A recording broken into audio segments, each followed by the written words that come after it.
खरंनि फेगमनि बानिया ख्लायनाय रगनो बिसिनु इसिनि सातो मुंते लाखनि स्लाइफानो जरिमाना बेर खादर बारनाव फेगमनि बानिया ख्लायमानि पार्टी मुंगो एनडीपीएस रंगो खुरंजाक तंमानि खरंनै आ पार्टी मुंगो खुरंजाक तंनाय रगनो सालनि सिनि बागै सातो मुरजाखा आबा हाइकिनु लाखनि स्लाइफानो गोबां जरिमाना रुनानि बागै दागि मुंलो खादर बारनाव बरनि तंथाय बाग बासनो आगाव आमसायो 2024 ইংরেজি দুপুর 2টোর দিকে ধর্মনগর থানায় একটা স্পেসিফিক ইনফরমেশন ছিল যে বাগবাসা থেকে ধর্মনগর দিকে একটা নাম্বারলেস স্কুটি ব্ল্যাক কালারের দুজন পুরুষ লোক ট্রাইবাল কমিউনিটির ওরা কিছু কন্ট্রাব্যান্ড নিয়ে ধর্মনগরের দিকে আসছে। সেই অনুযায়ী ধর্মনগর থানায় একটা জিডি এন্ট্রি হয় এবং ওসিকে ইনফর্ম করা হয়। ওসি এসপিকে ইনফর্ম করে অ্যাজ পার ফর্মালিটিস এই কেসের যিনি কমপ্লেইনেন্ট সাবসিকুয়েন্টলি যিনি কমপ্লেইন ফাইল করেছিলেন উনি সহ বিশ্বাস সাহা সহ ওসি এবং অন্যান্যরা স্টাফরা ওই সময় ধর্মনগর থানা থেকে বেরিয়ে কামেশ্বর রাধারমণ আশ্রমের সামনে ওনারা যান এবং সেই অনুযায়ী অ্যাজ পার ইনফরমেশন যা ছিল কিছু সময় পরে দুজন লোক একটা স্কুটিতে নাম্বারলেস স্কুটি ব্ল্যাক কালারে আসে ওই জায়গাতে এবং তাদেরকে ডিটেইন করা হয়। সেই অনুযায়ী পুলিশ এদেরকে জিজ্ঞাসাবাদ করে ওদের নাম জানে, একজন রেলসি হালাম আর আরেকজন থাংলিয়ানমণি হালাম। ওদেরকে জিজ্ঞাসাবাদের পরে ডিটেইন করার পরে এসডিপিও সাহেব ওই জায়গাতে আসেন এবং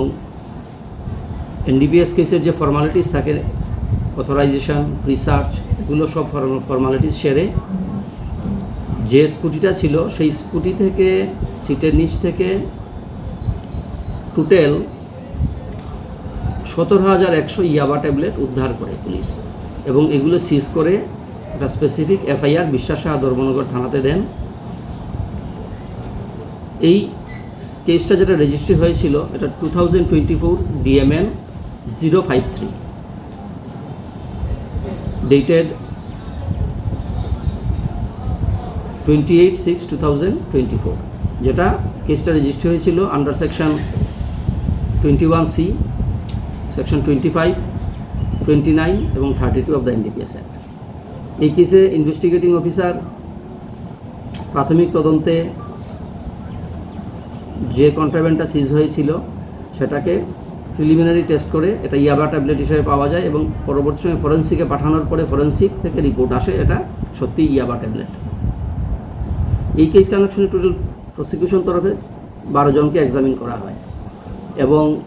সাক্ষ্যবাক্যর মধ্যে ইম্পর্টেন্ট ছিল SFSL এর যে এক্সপার্ট সুমন কুমার চক্রবর্তী এবং কমপ্লেইনেন্ট এবং সিজার উইটনেস। এই কেসের সাক্ষী শেষ হওয়ার পরে গত 25 তারিখে আর্গুমেন্ট হিয়ারিং হয় কোর্টে এবং ডিটেল হিয়ারিংয়ের পরে আজকে আমাদের লার্নেড স্পেশাল জাজ শ্রী অংশুমান দেববর্মা এই কেসে আসামি রেলসি হালাম এবং থাংলিয়ানমণি হালামকে 20 বছরের সশ্রম কারাদণ্ড সঙ্গে 1 লক্ষ টাকা জরিমানা অনাদায়ী আরও 6 মাসের জেল এই বলে এই শাস্তি প্রদান করেন এবং সঙ্গে আরেকজন আসামি ইনভেস্টিগেশনে রিভিল হয়েছিল যার নাম রাধামানিক হালাম, সে অন্যান্য কেসেও জড়িত ছিল কিন্তু ওর বিরুদ্ধে স্পেসিফিক কোনো কেস প্রমাণিত না হওয়ার কারণে ওকে এই কেস থেকে খালাস করা হয় এবং বাকি 2 জনকে শাস্তি ঘোষণা করে আমাদের অংশুমান দেববর্মা আজকে কেসটা নিষ্পত্তি করে।